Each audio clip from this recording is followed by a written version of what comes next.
Book 1, Canto 5. The Yoga of the King. The Yoga of the Spirit's freedom and greatness.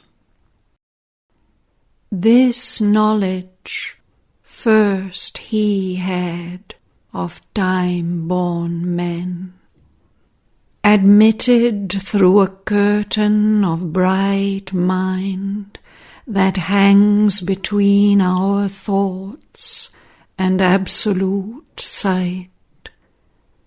He found the occult cave, the mystic door, near to the well of vision in the soul, and entered where the wings of glory brood, in the silent space, where all is forever known. Indifferent to doubt and to belief, avid of the naked real's single shock, he shore the cord of mind that ties the earth heart, and cast away the yoke of matter's law. The body's rules bound not the spirit's powers. When life had stopped its beats, death broke not in. He dared to live when breath and thought were still. Thus could he step into that magic place, which few can even glimpse with hurried glance, lifted for a moment from mind's laboured works and the poverty of nature's earthly sight. All that the gods have learned is there self-known. There, in a hidden chamber, closed and mute, are kept the record graphs of the cosmic scribe, and there the tables of the sacred law. There is the book of being's index page. The text and glossary of the Vedic truth are there. The rhythms and meters of the stars, significant of the movements of our fate. The symbol powers of number and of form, and the secret code of the history of the world, and nature's correspondence with the soul, are written in the mystic heart of life. In the glow of the Spirit's room of memories, he could recover the luminous marginal notes, dotting with light the crabbed ambiguous scroll.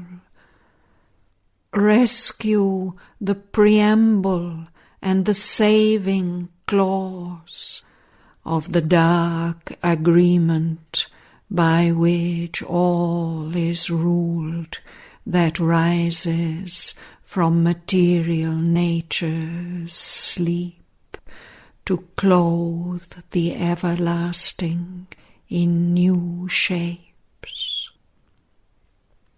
He could reread now and interpret new its strange symbol letters, scattered abstruse signs.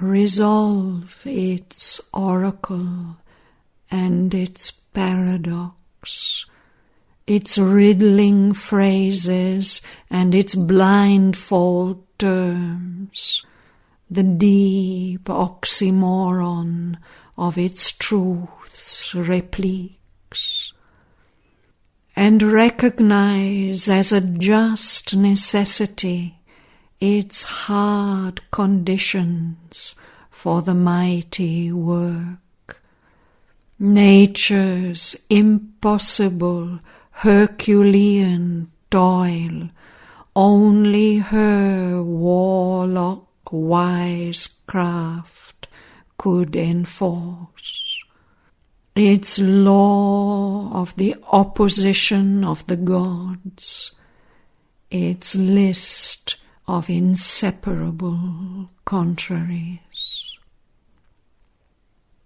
The dumb great mother, in her cosmic trance, exploiting for creation's joy and pain infinity's sanction to the birth of form, accepts indomitably to execute the will to know in an inconscient world, the will to live under a reign of death, the thirst for rapture in a heart of flesh, and works out through the appearance of a soul by a miraculous birth in plasm and gas,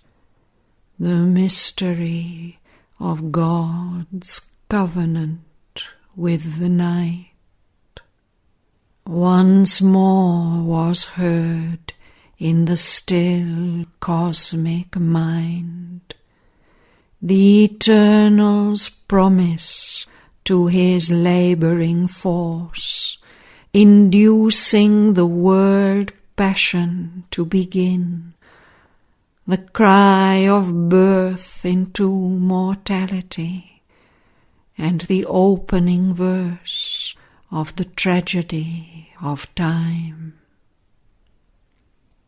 Out of the depths the world's buried secret rose. He read the original UK's kept back in the locked archives of the spirit's crypt, and saw the signature and fiery seal of wisdom on the dim power's hooded work, who builds in ignorance the steps of light. A sleeping deity opened deathless eyes. He saw the unshaped thought in soulless forms, new matter pregnant with spiritual sense. Mind dare the study of the unknowable, life its gestation of the golden child. In the light flooding thought's blank vacancy, interpreting the universe by soul signs, he read from within the text of the without. The riddle grew plain and lost its catch obscure. A larger lustre lit the mighty page. A purpose mingled with the whims of time. A meaning met the stumbling pace of chance, and fate revealed a chain of seeing will.